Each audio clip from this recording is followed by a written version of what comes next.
Can I help you? Apa yang membuat seorang gadis bernama Amy Fisher nekat mendatangi seorang ibu rumah tangga, menembaknya lalu melarikan diri? Ini adalah kisah nyata yang sempat menggemparkan seantero Amerika dan akan membuat kalian tercengang melihat bagaimana semua kegilaan ini bisa terjadi. Selama bertahun-tahun, banyak orang menganggap Amy Fisher hanyalah seorang remaja yang menjadi korban hubungan tidak sehat dengan pria yang jauh lebih tua darinya. Memang sebagian orang melihatnya dari sudut pandang itu. Namun jika kita melihat keseluruhan kasusnya, cerita ini ternyata jauh lebih rumit dari apa yang dibayangkan publik. Mungkin dari kalian banyak yang sudah mengenal kisah ini lewat berita, wawancara, atau berbagai versi media. Tapi tidak semua orang tahu apa yang sebenarnya dialami oleh Mary Jo, wanita yang hidupnya berubah selamanya akibat peristiwa tersebut.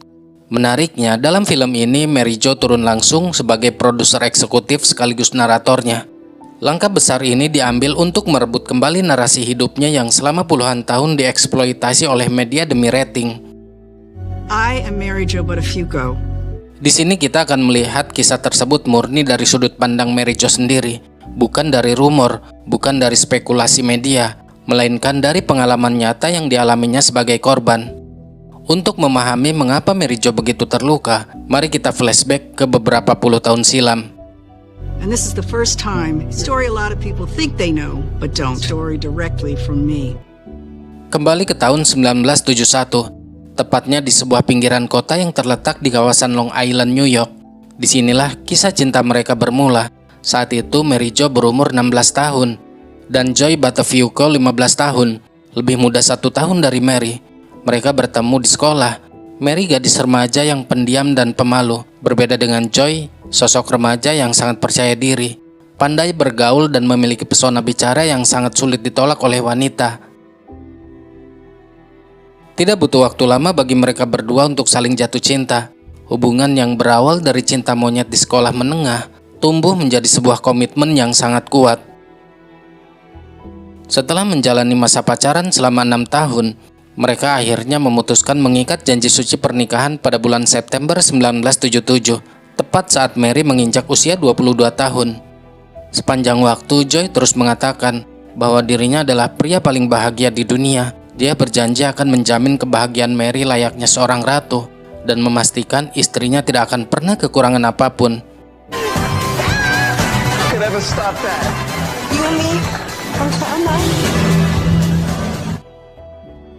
Mary dan Joy mulai membangun kehidupan bersama seperti pasangan muda pada umumnya.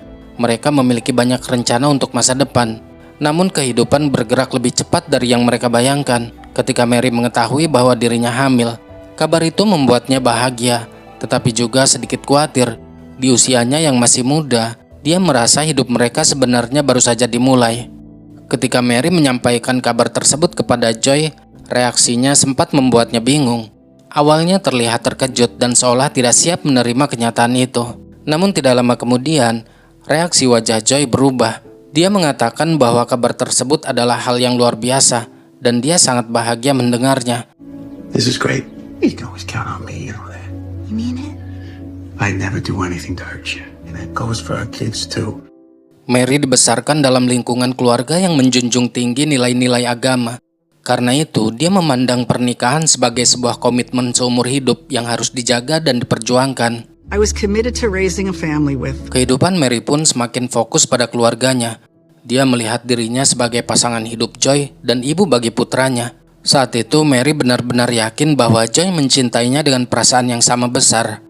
Tentu selama pernikahan mereka ada berbagai masalah dan pertengkaran yang sesekali muncul.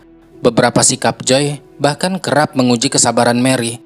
Namun seperti kebanyakan pasangan lainnya, Mary menganggap semua itu sebagai bagian dari perjalanan rumah tangga yang harus dilalui bersama. Stick with me, babe. I think Joey really believed that.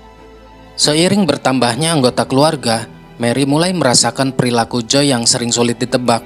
Salah satu momen yang paling membekas adalah saat kelahiran putri mereka, Jessica. Saat itu Joy berjanji akan segera kembali ke rumah sakit. Tetapi berjam-jam berlalu, dia tidak kunjung datang. Meski kecewa, Mary tetap berusaha memakluminya. Dia hanya fokus menjadi ibu dan istri yang baik. Sementara Joy, mentalnya belum sepenuhnya siap memikul beban tanggung jawab. Bahkan sikap dan perilakunya masih seperti remaja. My mother considered him a son, but that's what everyone loved about him. Sort of stayed a perpetual teenager. Namun karena Joy dikenal ramah dan mudah disukai, keluarga Mary selalu membelanya. Setiap kali Mary mengeluhkan perilakunya, mereka selalu memaklumi sikap Joy. Everyone assured me that's just Joey. Akibatnya, Mary terus mengabaikan berbagai tanda masalah yang sebenarnya sudah mulai terlihat sejak lama, yang mereka sendiri tidak sadari. Seringkali sikap manis Joy muncul setelah dia melakukan sesuatu yang mengecewakan. Setiap kali membuat kesalahan, Joy selalu punya cara untuk mendapatkan maaf. Mulai dari hadiah, perhatian, hingga janji-janji manis yang membuat Mary percaya lagi. Sehingga Mary yakin semuanya pasti akan berubah. Dalam psikologi hubungan, pola seperti ini sering disebut manipulasi emosional jika dilakukan secara berulang. Tujuannya untuk menghindari konsekuensi dari perilakunya. Ada juga istilah yang lebih spesifik, love bombing, pengeboman kasih sayang, memberikan perhatian, hadiah, pujian, atau kasih sayang secara berlebihan. Tujuannya untuk membuat pasangan kembali luluh setelah terjadi masalah. Semakin sering dimaafkan, Joy semakin menyepelekan. Dia kerap pulang larut malam. Mary berulang kali mengingatkannya bahwa dia bukan hanya seorang suami, tetapi juga seorang ayah yang dibutuhkan oleh keluarganya. Setiap kali Mary menegurnya, Joy selalu mengakui kesalahannya dan meminta maaf. Dia berjanji akan berubah, berjanji akan lebih banyak menghabiskan waktu bersama keluarga, dan berjanji akan menjadi suami serta ayah yang lebih baik. Oh, look, I need you. I'm not playing around, Joey. Kids and I can rely on, you know? I'll do anything to prove that to you. You know, you and the kids mean the world to me. And I love you, Mary Jo Butterfield. I love you, Joey, but if you go. And I'll never stop proving that to you. Lalu di suatu hari, saat sedang bekerja di bengkel mobil miliknya, Joy didatangi seorang gadis remaja yang baru saja mengalami kecelakaan kendaraan. Gadis itu ternyata merupakan putri dari salah satu pelanggan lamanya. Can't be in the work area, ma'am. Too dangerous. I like danger. Makes me hot. Usianya masih sekitar 17 tahun. Awalnya mereka hanya membicarakan masalah kendaraan yang rusak. Namun obrolan semakin intens. Interaksi mereka berkembang menjadi hubungan yang tidak seharusnya terjadi. Di belakang Mary, secara diam-diam Joy mulai menjalin kedekatan dengan gadis tersebut. Gadis remaja itu mengetahui banyak hal tentang kehidupan pribadinya. Dia tahu nama istrinya, tahu nama kedua anaknya, bahkan memahami berbagai detail tentang keluarganya, yang tentu hal itu membuat Joy terkejut. Keadaan semakin rumit ketika dia secara terang-terangan mengungkapkan keinginan untuk bisa memiliki masa depan bersama Joy dan memintanya meninggalkan keluarganya. Permintaan itu membuat Joy benar-benar syok. Meski telah terlibat dalam hubungan yang tidak sehat, dia tidak pernah berniat meninggalkan istri dan anak-anaknya. Di sini baru diketahui gadis remaja tersebut bernama Amy Fisher. Bagi Amy, penolakan bukanlah sesuatu yang mudah diterima begitu saja. That Amy Fisher came from a troubled background. Dia mulai menyusun rencana yang perlahan mengarah pada peristiwa yang jauh lebih serius. Pada suatu hari, Amy mendatangi sebuah restoran dan berbincang dengan seorang pelayan bernama Stephen yang sudah dikenalnya. Awalnya percakapan mereka terlihat biasa saja. Namun Amy mulai berusaha menarik perhatian Stephen dan memanfaatkan kedekatan tersebut untuk mendapatkan bantuan yang ia inginkan. Di tengah percakapan, Amy mengajukan sebuah pertanyaan yang membuat Stephen terkejut. You got a gun, right? Stephen terlihat bingung. Dia menjelaskan bahwa dirinya tidak memiliki senjata khusus, tetapi dia memang mempunyai sebuah senapan berburu yang biasa digunakan saat bepergian bersama keluarganya. Perfect. Got a rifle. Been on a few hunting trips with my uncle. Sebuah rencana yang sempurna bagi Amy.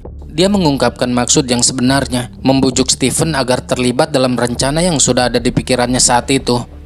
Because I need you to kill someone for me. Suatu ketika saat Joy sedang berada di bengkelnya, Amy kembali muncul. Joy terkejut karena sebelumnya dia sudah menolak keinginan Amy dan menegaskan bahwa dirinya tidak akan meninggalkan keluarganya. We were meant to be together. Percakapan mereka kembali berlangsung seperti biasa. Joy akhirnya menyerah pada godaan orang ketiga. Sebagian pekerjanya ada yang melihat hubungan gelap itu. Tidak hanya sampai di situ saja, Amy terus menjalankan rencananya melalui Stephen untuk mengamati aktivitas keluarga Joy dan Mary, memperhatikan pola kegiatan mereka, termasuk kapan mereka keluar rumah dan kapan mereka kembali. Setelah mendapatkan informasi tentang kebiasaan dan rutinitas Mary, Amy merasa rencananya semakin mudah untuk dijalankan. Dia mulai membahas langkah berikutnya. Dari percakapan tersebut, terlihat bahwa Amy sudah memikirkan cara untuk mendekati Mary ketika sedang sendirian di rumah. I'm not really sure if I can actually kill somebody. Namun Stephen mulai ragu, mengaku bahwa dirinya tidak yakin sanggup melakukan tindakan keji itu. Ini menunjukkan meskipun dia terlibat dalam rencana tersebut, ia sadar akan konsekuensinya. Keraguan itu dimanfaatkan Amy dengan terus menggodanya.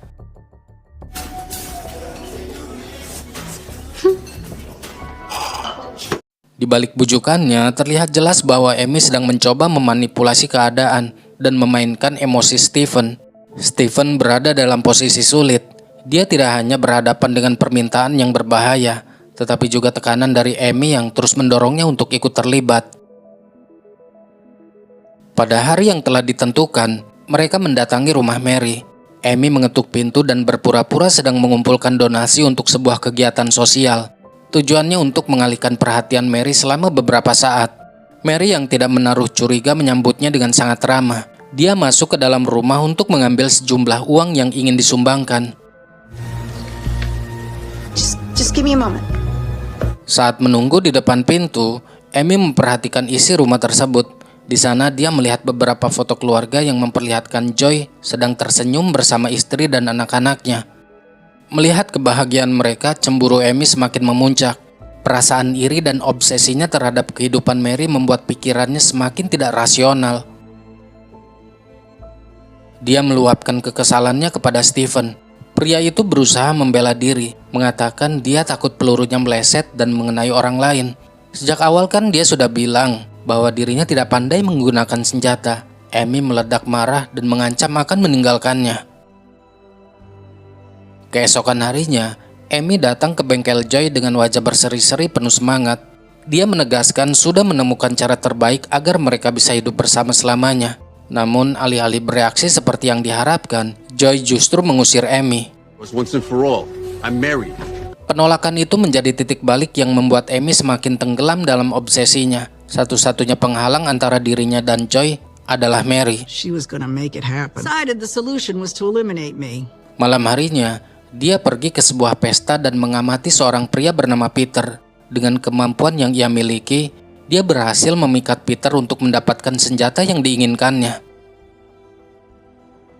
Beberapa hari kemudian, Amy mendatangi rumah Mary sekali lagi dengan modus yang berbeda. Kali ini dia menyamar menggunakan nama palsu, yaitu Anne-Marie Fisher. Dia datang karena merasa sangat khawatir pada adiknya yang bernama Amy, yang baru berusia 17 tahun. Dia menyampaikan tuduhan yang mengejutkan. Menurutnya, Joy, suami wanita yang ada di hadapannya, telah merayu dan menjalin hubungan dengan adiknya itu. Anne-Marie Fisher, concerned about my little sister Amy. Mary merasa wajah gadis itu tidak asing. Mary menganggap tuduhan itu hanyalah lelucon, lalu meminta Amy untuk pergi. Namun Amy bersikeras bahwa ucapannya benar-benar serius. Dia membawa sebuah bukti berupa kaos bengkel yang baru, yang bahkan bengkelnya sendiri belum mengeluarkannya. Mary terkejut dan bertanya dari mana gadis itu mendapatkannya, karena barang tersebut belum sempat dibagikan atau dijual di bengkel. Dengan tegas, Amy menjawab bahwa kaos itu diberikan langsung oleh Joy kepada adiknya setelah mereka berulang kali menjalin hubungan. Mary tetap tidak percaya. Dia akan menyampaikan kedatangannya kepada sang suami. I'll tell Joey you stop by. Mendengar jawaban tersebut, Amy panik. Situasi yang awalnya berupa percakapan mendadak berubah menjadi sebuah insiden serius.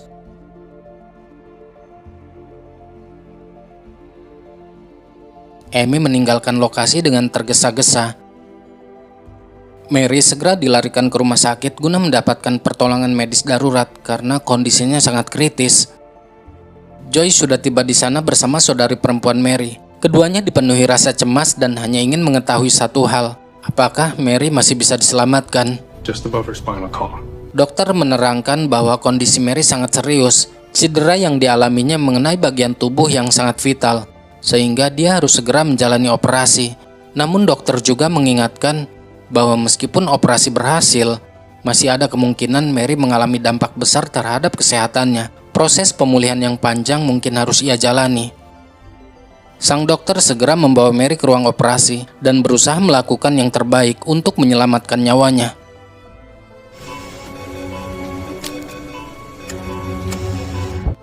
Setelah menjalani penanganan intensif selama berjam-jam, Mary akhirnya menunjukkan tanda-tanda positif. Ketika kesadarannya mulai kembali, dokter melakukan beberapa pemeriksaan sederhana untuk memastikan fungsi tubuh dan responnya masih berjalan dengan baik. Mary Jo, can you hear me? Can you blink if you hear me? Mary Jo, you've been shot. Stay strong now, okay? We're doing everything we can for you. Beberapa hari kemudian, Mary akhirnya benar-benar sadar. Suami dan adiknya ingin tahu siapa pelaku yang bertanggung jawab atas kejadian tersebut. Namun dokter melarang Mary berbicara terlalu banyak karena kondisinya masih sangat lemah. Mary meminta selembar kertas dan sebuah pena, lalu menuliskan nama yang ia ingat terakhir kalinya, yaitu Anne Mary. Mereka berdua bingung sebab nama itu terasa asing. Daddy shot you? Anne Marie. We don't know any Anne Marie. Hari-hari berikutnya menjadi perjalanan yang sangat berat bagi Mary. Dia bahkan tidak lagi menghitung berapa banyak operasi dan sesi terapi yang harus ia jalani demi bisa kembali pulih. Tubuhnya harus beradaptasi dengan perubahan besar setelah kejadian itu. Setiap tahap pemulihan mengingatkannya pada apa yang telah terjadi. Yang paling menyakitkan baginya adalah kenyataan bahwa dia bukanlah orang yang melakukan kesalahan, tetapi justru dialah yang harus menanggung akibatnya. Di tengah proses itu, dokter menyampaikan kabar yang cukup berat, mengatakan bahwa peluru tersebut mengenai bagian rahang dan masuk ke area yang sangat dekat dengan otak serta tulang belakang. Posisi peluru yang berada di lokasi beresiko tinggi membuat dokter memutuskan untuk tidak mengangkatnya, karena tindakan tersebut justru bisa menyebabkan kerusakan yang lebih parah. Mary kemungkinan harus menghadapi dampak permanen, termasuk kelumpuhan pada sebagian wajah dan gangguan pendengaran. It got stuck there. It's likely that your facial probed without jeopardizing you further. Honey, Mary menanyakan kapan dia bisa kembali menjalani kehidupan normal, termasuk makan seperti biasa. Dokter menjelaskan bahwa untuk sementara dia masih harus mengkonsumsi makanan dalam bentuk cair karena tulang rahangnya mengalami cedera yang serius dan membutuhkan waktu pulih, termasuk menggunakan penutup mata untuk sementara waktu akibat kerusakan pada bagian kornea. So only liquids for now. As you know, your jawbone was shattered due to severe corneal damage. She has to wear an eye patch for a while. Mendengar kondisi istrinya, Joy berjanji akan mencari tahu siapa orang yang bertanggung jawab atas kejadian tersebut. Namun Mary justru menjawab dengan tenang bahwa dia sudah mengetahui siapa pelakunya dan mengapa dia melakukan semua ini. I don't know why she did it. Setelah kondisi Mary mulai membaik, polisi menyelidiki lebih dalam untuk mencari tahu siapa pelakunya. Dia menginterogasi Joy dan menanyakan tentang pengakuan Mary. Menurut Mary, perempuan yang datang membawa senjata. Ngakunya Joy memiliki hubungan dengan adiknya, namun Joy langsung membantah tuduhan tersebut. Penyelidik menanyakan tentang sebuah kaos yang menjadi salah satu petunjuk penting dalam kasus ini. Kaos tersebut disebut-sebut sebagai bukti yang dibawa oleh pelaku untuk meyakinkan Mary bahwa ceritanya benar. Joy mengatakan bahwa tempat kerjanya memang sering membagikan kaos promosi kepada pelanggan. Namun ketika polisi menanyakan lebih jauh, dia mulai mengingat sesuatu. Ternyata ada satu kaos dengan desain baru yang pernah ia berikan secara khusus kepada seorang pelanggan sebagai contoh. Elliot Fisher. Nama pelanggan itu adalah Elliot Fisher, dan dia satu-satunya orang yang menerima kaos barunya. Dari sini polisi mendapatkan petunjuk baru yang akhirnya mengarah kepada identitas pelaku. Setelah berhasil menelusuri keluarga Fisher, polisi kembali ke rumah sakit dan menunjukkan sebuah foto kepada Mary untuk memastikan apakah orang tersebut adalah pelaku yang datang ke rumahnya. Tanpa ragu, Mary langsung mengenali wajah gadis itu. It's the girl that shot me. That's Anne Marie? It's her. Yeah, that's... Amy. Yeah. Amy Fisher. Wow. So we got kids, huh? The daughter of your customer, Elliot Fisher. How you gonna do that? Now we can lure her in. Polisi mulai menyusun rencana untuk menangkap Amy tanpa membuatnya curiga. Joy diminta menghubunginya dan mengajaknya bertemu. Saat panggilan terhubung, Amy tampak begitu antusias. Dia mengira semua yang selama ini diinginkannya akan segera terwujud. Be right there.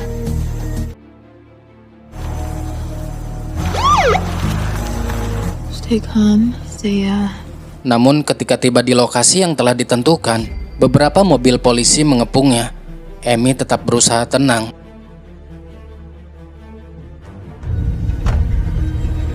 Miss Fisher, did you do it? And if you didn't, who did? Amy. Kasus ini menjadi sorotan besar media. Banyak pemberitaan menggambarkan Amy Fisher sebagai seorang gadis berusia 17 tahun yang dianggap telah dipengaruhi dan dimanfaatkan oleh orang yang lebih dewasa.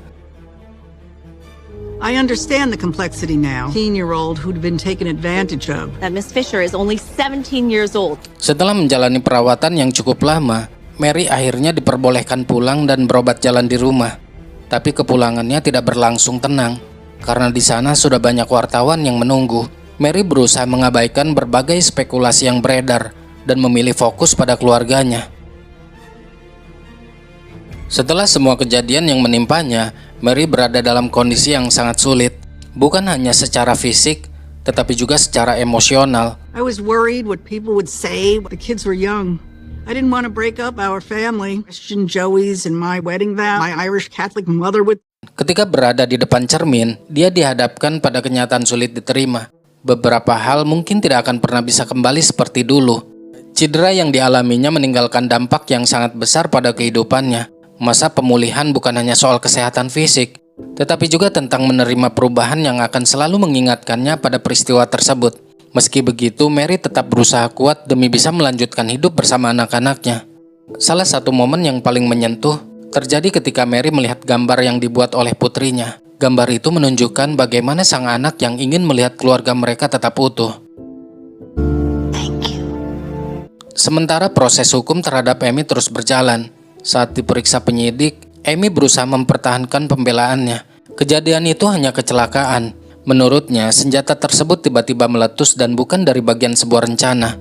Namun bukti yang ditemukan penyidik menunjukkan cerita yang berbeda. Believe me, the gun went off by itself, I swear. Medical evidence told a different story. Dari hasil pemeriksaan, penyidik menduga senjata yang digunakan Amy sudah dipersiapkan sebelum kejadian berlangsung. Hal itu membuat mereka yakin bahwa Amy datang ke rumah Mary bukan tanpa rencana. Showed she came to my home with the intent to shoot me. Dua pria yang diperiksa dalam kasus ini memberikan cerita berbeda. Stephen mengaku pernah membantu Amy dalam rencana untuk menyerang Mary. Ketika rencana itu gagal, pria lainnya bernama Peter memberikan senjata kepada Amy dan mengantarkannya menuju rumah Mary. Kesaksian tersebut membuat posisi Amy semakin sulit karena penyidik mulai melihat adanya rangkaian tindakan yang menunjukkan bahwa kejadian itu bukan terjadi secara spontan, tapi memang sudah direncanakan. Ask me the same questions over and over. None of this is my fault. All you want, my story's never gonna change. Their manipulations. I got caught up in other people's troubles. I was used. Story from the one you've shared, Miss Fisher. And a Mr. Peter Guigente tell of a Mr. Steven Sleeman? Di sisi lain, media terus menyoroti antara hubungan Amy dan Joy. Hampir setiap hari muncul berita, wawancara dan spekulasi baru yang membuat Mary semakin lelah secara mental. You don't believe I never slept with Amy Fisher, do you? Joy berusaha meyakinkan Mary agar tidak terlalu fokus dengan pemberitaan tersebut, karena banyak informasi yang beredar belum tentu benar. Dia juga mendapat kabar bahwa kisah mereka menarik perhatian industri hiburan dan akan diangkat ke layar kaca. Awful for you. I'm now telling your story cinematically. Mary awalnya menganggap hal itu sebagai kesempatan untuk menyampaikan sudut pandangnya kepada masyarakat. Namun ketika melihat beberapa adegan yang mengingatkannya pada masa sulit yang pernah dialami, berbagai kenangan menyakitkan kembali muncul. Pengalaman tersebut membuat proses pemulihannya menjadi semakin berat. It's not how it happened. You okay? Yeah. Mary Jo, you okay? Someone call 911! Mary Jo? Yang lebih parahnya lagi, perhatian publik terhadap kasus itu tidak pernah benar-benar berhenti. Buku, wawancara, hingga berbagai adaptasi film terus bermunculan dan membuat peristiwa lama kembali dibicarakan. Perhatian publik pun lebih banyak tertuju pada kisah Joy dan Amy. Sementara Mary dan anak-anaknya seolah tersisih dari cerita mereka sendiri. Things just kept getting. Me and my kids got lost in the shuffle and came about Joey and Amy. Saat kasus menjadi konsumsi publik, Mary harus menghadapi hal lain yang tidak pernah ia bayangkan. Beberapa acara komedi bahkan menjadikan tragedi yang dialaminya sebagai bahan lelucon. Paralyzed on one side of my face. What I was going through was making fun of what happened. Thought it was funny to do sketch. A lot of the comedy shows back then. Dia merasa sakit hati karena penderitaannya dianggap sebagai hiburan. Bahkan, Mary menjadi takut menonton televisi karena tidak tahu kapan kisahnya akan kembali menjadi bahan candaan. Mary mempertimbangkan langkah hukum terhadap beberapa acara yang menurutnya melewati batas. Sementara hubungan Mary dan Joy tetap menjadi sorotan. Meski banyak orang mempertanyakan keputusannya untuk bersama suaminya, saat itu dia masih percaya pada pernikahan yang telah mereka bangun. Karena pengalaman itu, dia merasa kembali dihakimi oleh orang-orang ketika memilih bertahan bersama Joy. Bagi Mary, keputusan itu bukan karena dia tidak peduli, melainkan karena dia masih berpegang pada janji pernikahan yang pernah ia ucapkan. Is rock solid. What you and I got. Man, I just loved to his part. Di tengah proses hukum yang masih berjalan, pengacaranya menilai pemeriksaan terhadap Amy sudah terlalu menekan. Dia menggambarkan Amy sebagai seorang gadis muda yang ketakutan dan merasa telah dimanfaatkan oleh orang-orang di sekitarnya. Tabloid fodder, none of which has been... Saat persidangan pertama dijadwalkan, Mary berharap bisa melihat kasus tersebut diselesaikan secara resmi. Akan tetapi persidangan mengalami penundaan karena berbagai alasan hukum dan pemeriksaan tambahan. Penundaan itu membuat Mary semakin frustasi. Person who shot me testify to a grand jury. What about me, Joey? Singkatnya, setelah menunggu waktu yang cukup lama, persidangan akhirnya resmi digelar. Amy akhirnya bertemu langsung dengan Mary Jo untuk pertama kalinya sejak kejadian yang terjadi pada tanggal 19 Mei 1992. Pertemuan itu menjadi momen yang sangat berat bagi keduanya. Bagi Amy, ini saatnya dia harus menghadapi orang yang menjadi korban tindakannya. Sementara bagi Mary, ini adalah kesempatan untuk melihat kembali sosok yang telah menghancurkan hidupnya. Amy Fisher telah menyetujui kesepakatan dengan jaksa dan mengakui keterlibatannya dalam kasus penembakan Mary. Motif utamanya adalah rasa cemburu, obsesi terhadap Joy, dan ketidakmampuannya menerima kenyataan bahwa Joy tetap memilih mempertahankan rumah tangganya bersama Mary. Amy merasa telah diberi harapan oleh Joy, lalu semakin marah dan kecewa ketika melihat Joy tetap menjalani kehidupan keluarga yang terlihat bahagia. Semua yang ia sampaikan adalah fakta, dan dia tidak akan menarik kembali pengakuannya hanya demi mendapatkan simpati dari publik. They are all facts. These, Your Honor, are all true. I cannot and will not take them back. Kini giliran Mary yang memberikan kesaksiannya di depan hakim. Dia menceritakan bagaimana kejadian itu tidak hanya melukai dirinya, tetapi juga menghancurkan ketenangan keluarganya. Kedua anaknya mengalami trauma berat. Mereka menjadi takut kehilangan ibunya dan merasa cemas setiap kali Mary tidak berada di dekat mereka. Bagi Mary, penderitaan terbesar bukan hanya rasa sakit yang ia alami, tetapi melihat anak-anaknya harus ikut menanggung dampak dari peristiwa itu. Di hadapan hakim, Mary meminta agar pengadilan mempertimbangkan dampak besar yang telah terjadi pada dirinya dan keluarganya. Jessica, that you'd like to read? Kemudian putrinya juga menyampaikan sebuah surat. Dalam surat itu, Jessica meminta agar Amy mendapatkan hukuman yang setimpal. So she can't hurt my mom again for a very long time. To make Amy Fisher stay in jail. Setelah mendengarkan seluruh kesaksian dari kedua belah pihak, akhirnya hakim menjatuhkan hukuman penjara kepada Amy Fisher selama 5 hingga 15 tahun.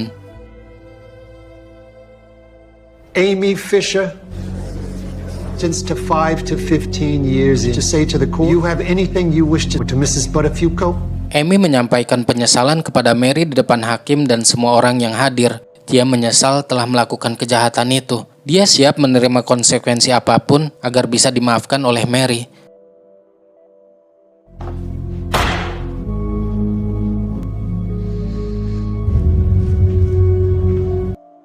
Namun ternyata kisah tersebut belum berakhir. Perdebatan mengenai hubungan antara Amy dan Joy masih terus menjadi bahan pemberitaan. Mary tetap berusaha mempercayai suaminya, meskipun semakin banyak pertanyaan yang belum terjawab. Kemudian muncul perkembangan yang mengejutkan. Seseorang yang pernah bekerja bersama Joy memberikan kesaksian yang berbeda dari cerita yang selama ini disampaikan Joy kepada publik. Kesaksian tersebut membuat banyak orang mulai mempertanyakan kembali apa yang sebenarnya terjadi.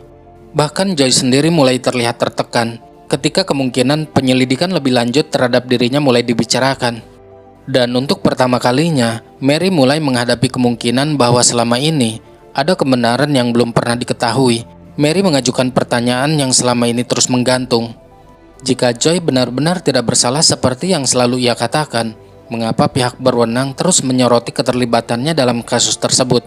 Joy kembali memberikan penjelasannya. Amy mengaku di persidangan supaya mendapatkan hukuman ringan. Semua yang dikatakan Amy itu tidak benar. When is this all gonna be done? No, that's true. Don't get yourself worked up. Amy memberikan kesaksian yang jauh lebih rinci di hadapan hakim. Dia menceritakan semuanya lebih detail, bagaimana hubungan itu bermula dan mengapa menurutnya Joy juga harus bertanggung jawab atas berbagai peristiwa yang terjadi selama ini. Kesaksiannya menarik perhatian banyak orang karena menghadirkan sudut pandang yang berbeda dari cerita yang selama ini diketahui publik. Hakim memberikan kesempatan kepada Joy untuk berbicara langsung. Ruang sidang mendadak menjadi hening. Semua orang menunggu jawaban yang selama bertahun-tahun menjadi perdebatan, dan akhirnya Joy mengakui bahwa hubungan tersebut memang pernah terjadi. With Amy Fisher at a motel. July 2nd, 1991.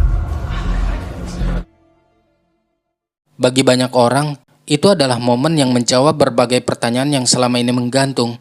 Namun kejutan terbesar sebenarnya bukanlah pengakuan Joy, tetapi bagaimana Mary harus menghadapi kenyataan itu setelah bertahun-tahun mempertahankan kepercayaannya. Meskipun telah mengetahui kenyataan yang sebenarnya, Mary masih berusaha mempertahankan keluarganya. Dia bahkan tetap mendukung Joy selama berada di dalam penjara yang dihukum 6 bulan terkait kasus perselingkuhan dengan Amy. Namun seiring berjalannya waktu, setelah Joy bebas bersyarat dan masih dalam pengawasan, dia kembali terlibat masalah hukum. Joy bersikeras bahwa dirinya dijebak dan pengacaranya akan menyelesaikan masalah tersebut. I was arrested for solicitation. What?